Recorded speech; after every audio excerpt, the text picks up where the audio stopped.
try. I can't promise anything. And I also have to make a quick confession before I begin. I'm legally blind, and so this is going to be a lot more fun for all of us if I don't read from this page. I also don't know Braille. That's trouble in my life. But it's also been just a really stressful couple weeks at work, 20-hour days and things like that. So there's been a lot of thoughts going through my head, not as much memorization as I would like, and not as much sleep as I would like.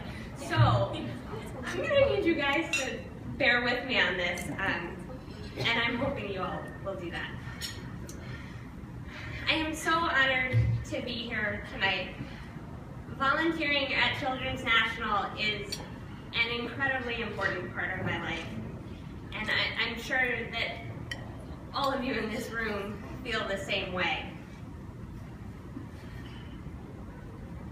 I began volunteering at Children's National about a year and a half ago.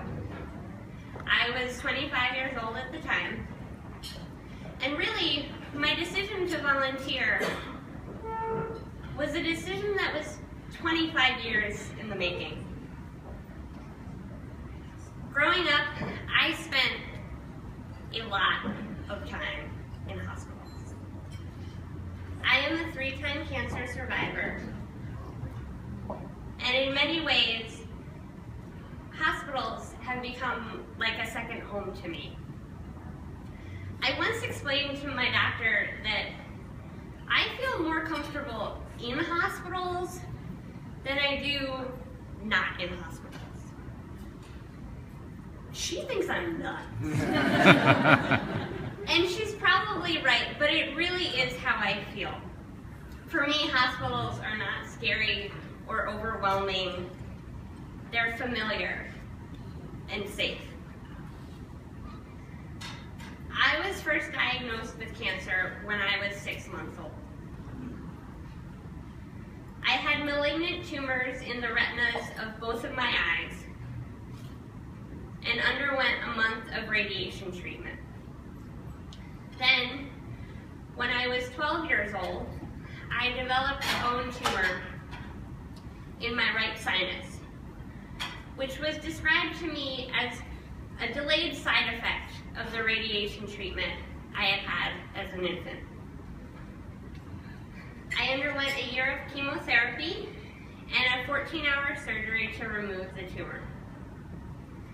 I was soon pronounced cancer-free and returned back to my normal life as a middle schooler in my hometown of New York City.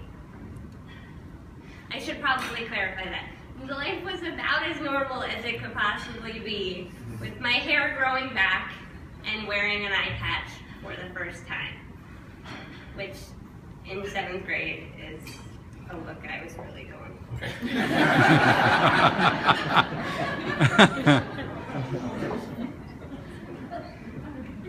But then, about halfway through my freshman year in high school, my cancer returned. A single cancerous cell from the bone tumor in my sinus had survived the chemotherapy. It traveled through my bloodstream, lodged itself in my heart, and grew until it was detectable on a routine chest CT. I had bone cancer in my heart. Just days after my 15th birthday, I underwent successful open heart surgery, which was then followed by another year of chemotherapy to prevent the same thing from happening again.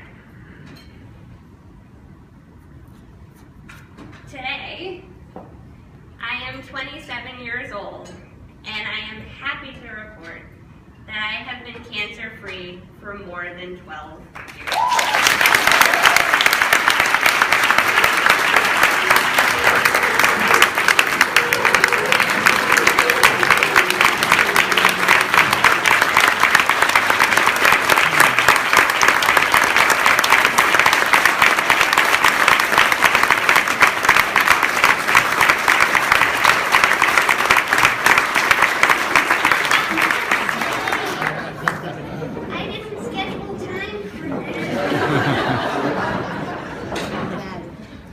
But I will say that's particularly cool because for me, 12 years is actually a personal record.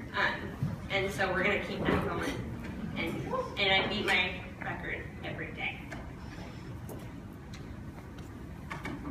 When I look back at my experience as a kid with cancer, there are certainly things that frustrate me and sadden me, but mostly I feel really lucky. I was up against some pretty bad odds and endured some less than ideal circumstances. But I was able to pull through and maintain a positive attitude for two important reasons. First, I love that I keep turning things, I think I'm on the right page.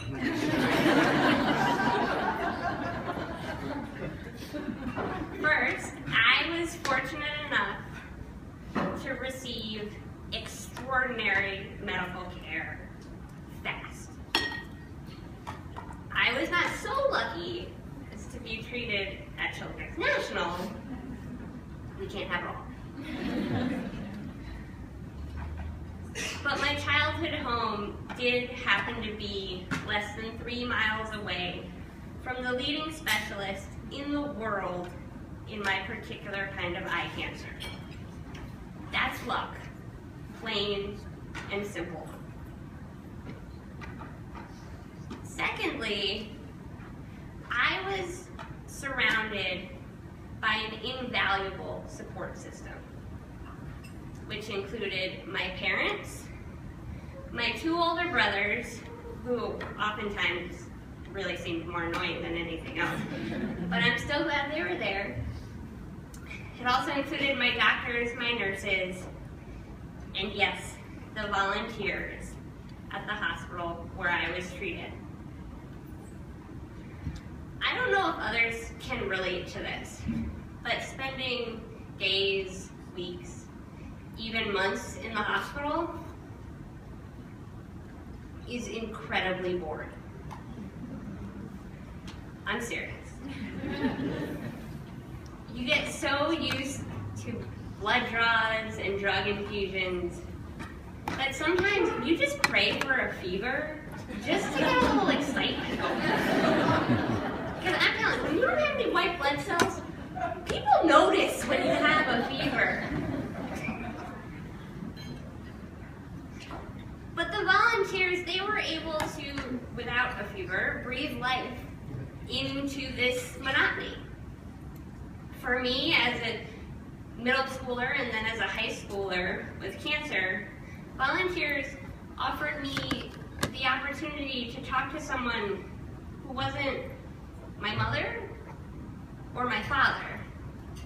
Because so often, those were the only 2 options I had when I was in the hospital. And as a teenager, that was just about the worst thing I had. But volunteers were cool. They were young. They were hip, which means I'm not. But they were just there. They let me know that someone was there paying attention. And for that, I am extraordinarily grateful. When I think of the volunteers I knew throughout my adolescence, there's one person in particular who comes to mind. His name is Frank. I met Frank when I was 12 years old during my second battle with cancer. Frank was, and is still today, a volunteer at the hospital where I was treated. Every Friday night, Frank circulates the pediatric inpatient unit with a cart filled to the brim with snacks and goodies for the patients. Needless to say, it did not take long for Friday nights to become the highlight of my week. I once pointed out to Frank, though, that his cart was missing something very important. You see, on his cart, he only had original flavored Pringles, when clearly the superior choice is sour cream and onion. It's true, folks. I was, and still am, a complete and total rat. It's just the way that it is, and it's the way that it will be. But sure enough, the very next week, Frank added sour cream and onion Pringles to the cart. Frank and I continued to hang out and get to know each other and eat Pringles every Friday night that I was on the inpatient unit. But soon enough, my treatment protocol ended. I was no longer being admitted to the inpatient unit. And to be perfectly honest, I never really said goodbye to Frank. I just returned back to my normal life. But as I mentioned before, several years later, my cancer returned and I began a new treatment protocol. My very first night back in the inpatient unit that time around happened to be a Friday night. That night, Frank, whom I hadn't seen in years, came to my hospital room. He offered me a snack from the cart and said, "I've kept sour cream and onion Pringles on the cart each week, just in case you might come back." His words, his presence, the Pringles. They all helped to make that first night back in the hospital a little more tolerable.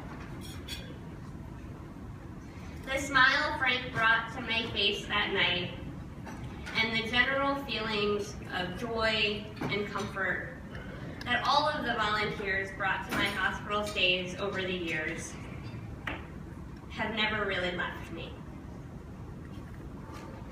That smile, that joy, that comfort, those are all the reasons I now volunteer at Children's National.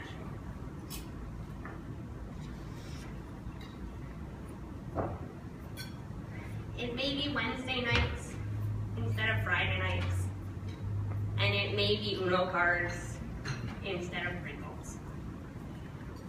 Sometimes I kind of still wish it was Pringles.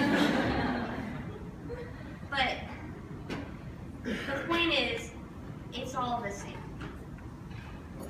It all matters. I hope you know that. I know you don't hear it every day, but your presence in the hospital, your presence in the lives of the patients and families we serve makes a difference. And that difference may linger with the patients for decades to come. You are a remarkable group of people. And I am just so excited to be here celebrating all of you tonight. So I don't have a glass, but you all do. And you should raise it to yourselves. Here's to you, and here's to all that you do. Let's keep blowing bubbles.